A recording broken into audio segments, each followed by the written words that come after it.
इफ़न के बारे में कुछ जान लेना इसलिए ज़रूरी है कि इफ़न टोपी का पहला दोस्त था। इस इफ़न को टोपी ने हमेशा इफ़न कहा। इफ़न ने इसका बुरा माना, लेकिन इफ़न पुकारने पर भी वो बोलता रहा। इसी बोलते रहने में उसकी बड़ाई थी। ये नामों का चक्कर भी बड़ा अजीब होता है। उर्दू और हिंदी एक ही भाषा हिंदवी के दो नाम हैं, लेकिन आप खुद देख लीजिए कि नाम बदल जाने से कैसे कैसे घपले हो रहे हैं। नाम कृष्ण हो तो उसे अवतार कहते हैं और मोहम्मद हो तो पैगंबर। नामों के चक्कर में पड़कर लोग ये भूल गए कि दोनों ही दूध देने वाले जानवर चराया करते थे। दोनों ही पशुपति गोवर्धन और ब्रजकुमार थे। इसीलिए तो कहता हूं कि टोपी के बिना इफ़न और इफ़न के बिना टोपी न केवल ये कि अधूरे हैं बल्कि बेमानी हैं। इसीलिए इफ़न के घर चलना ज़रूरी है। ये देखना ज़रूरी है कि उसकी आत्मा के आंगन में कैसी हवाएं चल रही हैं और परंपराओं के पेड़ पर कैसे फल आ रहे हैं। इफ़न की कहानी भी बहुत लंबी है, लेकिन हम लोग टोपी की कहानी कह सुन रहे हैं। इसीलिए मैं इफ़न की पूरी कहानी नहीं सुनाऊंगा, बल्कि केवल उतनी ही सुनाऊंगा जितनी टोपी की कहानी के लिए ज़रूरी है। मैंने इसे ज़रूरी जाना कि इफ़न के बारे में मैं आपको कुछ बता दूं, क्योंकि इफ़न आपको इस कहानी में जगह जगह दिखाई देगा। न टोपी इफ़न की परछाई है और न इफ़न टोपी की। ये दोनों दो आज़ाद व्यक्ति हैं। इन दोनों व्यक्तियों का डेवलपमेंट एक दूसरे से आज़ाद तौर पर हुआ। इन दोनों को दो तरह की घरेलू परंपराएं मिली। इन दोनों ने जीवन के बारे में अलग अलग सोचा। फिर भी इफ़न टोपी की कहानी का एक अटूट हिस्सा है। ये बात बहुत ज़रूरी है कि इफ़न टोपी की कहानी का एक अटूट हिस्सा है। मैं हिंदू मुस्लिम भाई भाई की बात नहीं कर रहा हूं। मैं ये बेवकूफ़ी क्यों करूं? क्या मैं रोज़ अपने बड़े या छोटे भाई से ये कहता हूं कि हम दोनों भाई भाई हैं? यदि मैं नहीं कहता तो क्या आप कहते हैं? हिंदू मुसलमान अगर भाई भाई हैं तो कहने की ज़रूरत नहीं। यदि नहीं है तो कहने से क्या फ़र्क पड़ेगा? अब मुझे कोई चुनाव तो लड़ना नहीं है। मैं तो एक कथाकार हूं और एक कथा सुना रहा हूं। मैं टोपी और इफ़न की बात कर रहा हूं। ये इस कहानी के दो चरित्र हैं। एक का नाम बलभद्र नारायण शुक्ला है और दूसरे का नाम सैयद जरगाम मुर्तज़ा। एक को टोपी कहा गया और दूसरे को इफ़न। इफ़न के दादा और परदादा बहुत मशहूर मौलवी थे।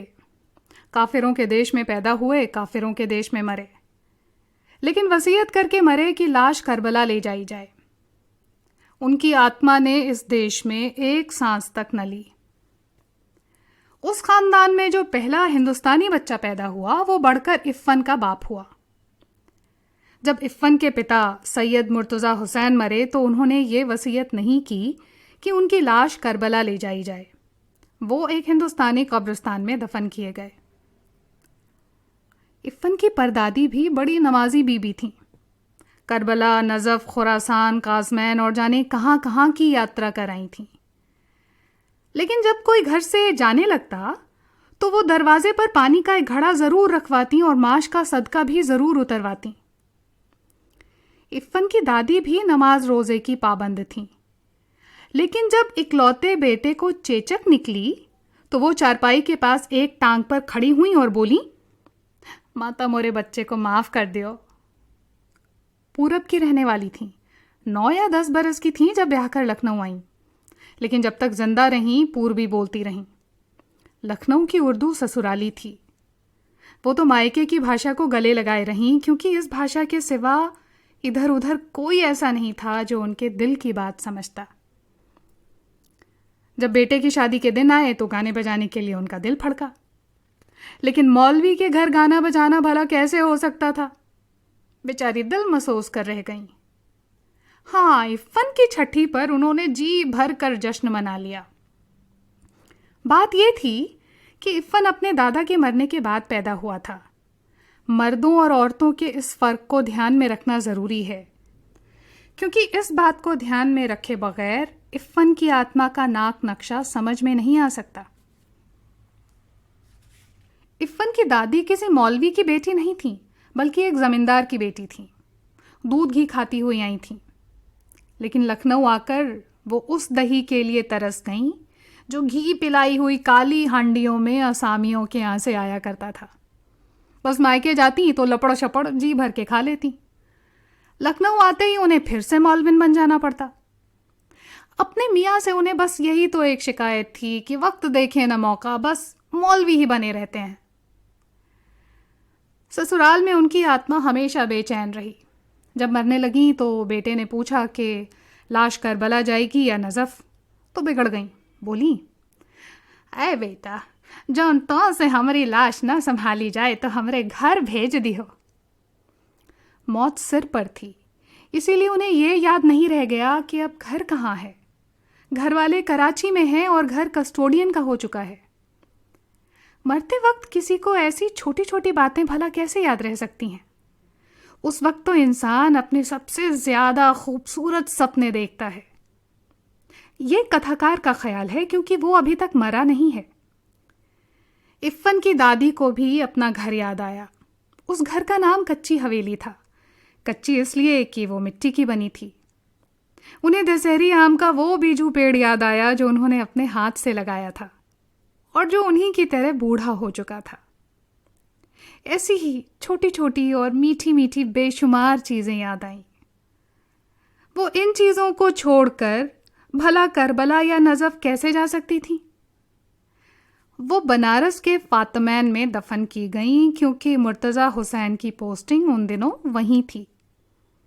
इफ़न स्कूल गया हुआ था। नौकर ने आकर खबर दी कि बीबी का इंतकाल हो गया है। इफ़न की दादी बीबी कही जाती थी। इफ़न तब चौथे में पढ़ता था और टोपी से उसकी मुलाकात हो चुकी थी। इफ़न को अपनी दादी से बड़ा प्यार था। प्यार तो उसे अपने अब्बू, अपनी अम्मी, अपनी बाजी और छोटी बहन नुज़हत से भी था, लेकिन दादी से वो ज़रा ज़्यादा प्यार किया करता था। अम्मी तो कभी कभार डांट मार लिया करती थी। बाजी का भी यही हाल था। अब्बू भी कभी कभार घर को कचहरी समझकर फैसला सुनाने लगते थे। नुज़हत को जब मौका मिलता उसकी कॉपियों पर तस्वीरें बनाने लगती थी। बस एक दादी थी जिन्होंने कभी उसका दिल नहीं दुखाया। वो रात को भी उसे बहराम डाकू, अनार परी, 12 बुर्ज, अमीर हमजा, गुले बकावली, हातिम ताई और पंचफुल्ला रानी की कहानियां सुनाया करती थी। सोता है संसार, जागता है परवरदिगार। आंखों की देखी नहीं कहती, कानों की सुनी कहती हूँ कि एक मुल्क में एक बादशाह रहा। दादी की भाषा पर वो कभी नहीं मुस्कुराया।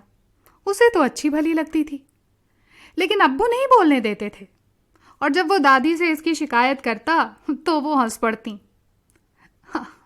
मोरा का है बेटा, अनपढ़ गवारन की बोली तो काहे को बोले लगियो, तो अपने अब्बा की ही बोली बोलो। बात खत्म हो जाती और कहानी शुरू हो जाती।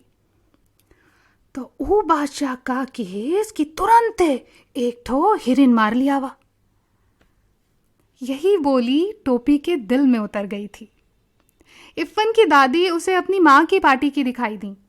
अपनी दादी से तो उसे नफरत थी, नफरत। जाने कैसी भाषा बोलती थी। इफ़न के अब्बू और उनकी भाषा एक थी। जब वो इफ़न के घर जाता तो उसकी दादी ही के पास बैठने की कोशिश करता। इफ़न की अम्मी और बाजी से वो बातचीत करने की कभी कोशिश ही ना करता। वे दोनों अलबत्ता उसकी बोली पर हंसने के लिए उसे छेड़ती, लेकिन जब बात बढ़ने लगती तो दादी बीच बचाव करवा देती।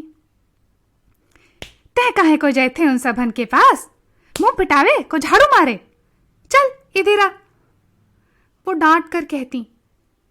लेकिन हर शब्द शक्कर का खिलौना बन जाता, अमावट बन जाता, तिलवा बन जाता, और वो चुपचाप उनके पास चला आता।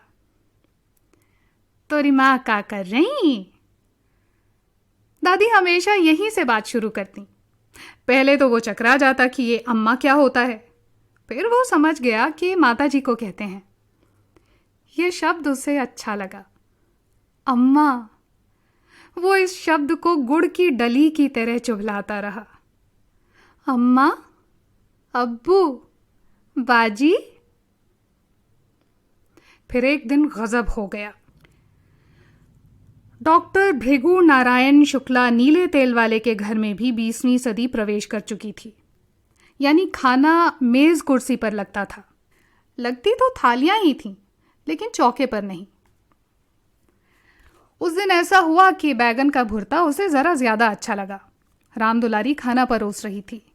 टोपी ने कहा, अम्मी, जरा बैगन का भुर्ता। अम्मी! मेज पर जितने हाथ थे रुक गए। जितनी आंखें थीं वे टोपी के चेहरे पर जम गईं। अम्मी!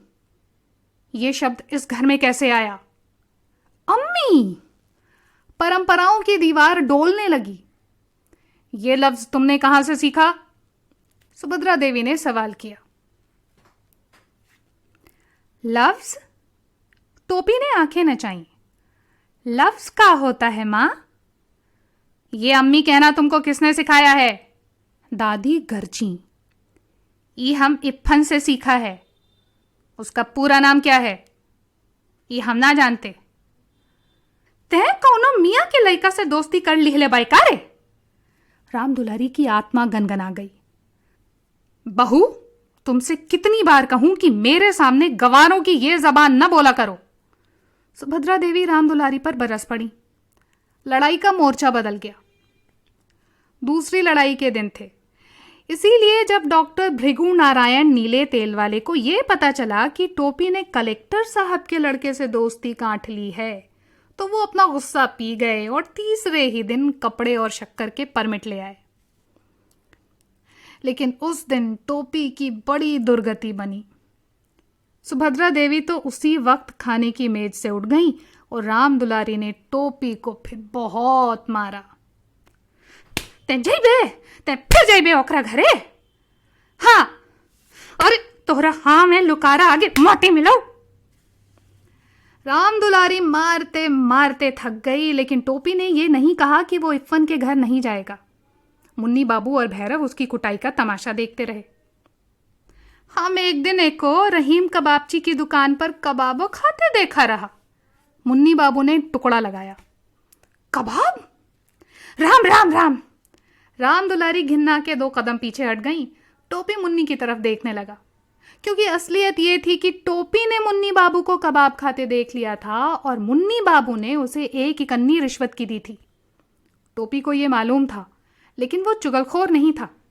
उसने अब तक मुन्नी बाबू की कोई बात इफ्फन के सिवा किसी और को नहीं बताई थी। तू हमें कबाब खाते देखे रही हो? ना देखा रहा वो दिन? मुन्नी बाबू ने कहा। तो तुमने उसी दिन क्यों नहीं बताया? सुभद्रा देवी ने सवाल किया। ये झूठा है दादी, टोपी ने कहा। उस दिन टोपी बहुत उदास रहा। वो अभी इतना बड़ा नहीं हुआ था कि झूठ और सच के किस्से में पड़ता, और सच्ची बात तो ये है कि वो इतना बड़ा कभी नहीं हो सका। उस दिन तो वो इतना पिट गया था कि उसका सारा बदन दुख रहा था। वो बस लगातार एक ही बात सोचता रहा कि अगर एक दिन के वास्ते वो मुन्नी बाबू से बड़ा हो जाता तो समझ लेता उनसे। लेकिन मुन्नी बाबू से बड़ा हो जाना उसके बस में तो था नहीं। वो मुन्नी बाबू से छोटा पैदा हुआ था और उनसे छोटा ही रहा। दूसरे दिन जब वो स्कूल में इफ्फन से मिला तो उसने उसे सारी बातें बता दी। दोनों ज्योग्राफिया का घंटा छोड़कर सरक गए। पंचम की दुकान से इफ्फन ने केले खरीदे। बात यह है कि टोपी फल के अलावा किसी और चीज को हाथ नहीं लगाता था। ऐसा ना हो सकता कि हम लोग दादी बदल लें, टोपी ने कहा। तहरी दादी हमरे घर आ जाएं और हमरी तोहरे घर चली जाएं। हमरी दादी बोलियो तो तुही लोगन को बोलथिन। ये नहीं हो सकता, इफ्फन ने कहा। अब्बू ये बात नहीं मानेंगे। और मुझे कहानी कौन सुनाएगा? तुम्हारी दादी को 12 बुर्ज की कहानी आती है? तो हमें एक ठो दादियों ना दे सकते हो? टोपी ने खुद अपने दिल के टूटने की आवाज सुनी। जो मेरी दादी हैं वो मेरे अब्बू की अम्मा भी तो हैं, इफ़न ने कहा। ये बात टोपी की समझ में आ गई। तुम्हारी दादी मेरी दादी की तरह बूढ़ी होंगी? हाँ। तो फिक्र न करो, इफ़न ने कहा। मेरी दादी कहती हैं कि बूढ़े लोग मर जाते हैं। हमारी दादी ना मरी हैं। मरेंगी कैसे नहीं? क्या मेरी दादी झूठी हैं? ठीक उसी वक्त नौकर आया और पता चला कि इफ़न की दादी मर गई। इफ़न चला गया, टोपी अकेला रह गया। वो मुंह लटकाए हुए जिम्नेजियम में चला गया। बूढ़ा चपरासी एक तरफ बैठा बीड़ी पी रहा था। वो एक कोने में बैठकर रोने लगा। शाम को जब वो इफ़न के घर गया तो वहाँ सन्नाटा था। घर भरा हुआ था। रोज़ जितने लोग हुआ करते थे उससे ज़्यादा ही लोग थे। लेकिन एक दादी के न होने से टोपी के लिए घर खाली हो चुका था, जबकि उसे दादी का नाम तक नहीं मालूम था। उसने दादी के 1000 कहने के बाद भी उनके हाथ की कोई चीज़ नहीं खाई थी। प्रेम इन बातों का पाबंद नहीं होता। टोपी और दादी में एक ऐसा ही संबंध हो चुका था। इफ़न के दादा जीवित होते तो वो भी इस संबंध को बिल्कुल उसी तरह न समझ पाते जैसे टोपी के घर वाले न समझ पाए थे। दोनों अलग अलग अधूरे थे। एक ने दूसरे को पूरा कर दिया था। दोनों प्यासे थे। एक ने दूसरे की प्यास बुझा दी थी। दोनों अपने घरों में अजनबी और भरे घर में अकेले थे। दोनों ने एक दूसरे का अकेलापन मिटा दिया था। एक 72 बरस की थी और दूसरा 8 साल का। तोरी दादी की जगह हमारी दादी मर गई होती तो ठीक भया होता। टोपी ने इफ़न को पुरसा दिया। इफ़न ने कोई जवाब नहीं दिया। उसे इस बात का जवाब आता ही नहीं था। दोनों दोस्त चुपचाप रोने लगे।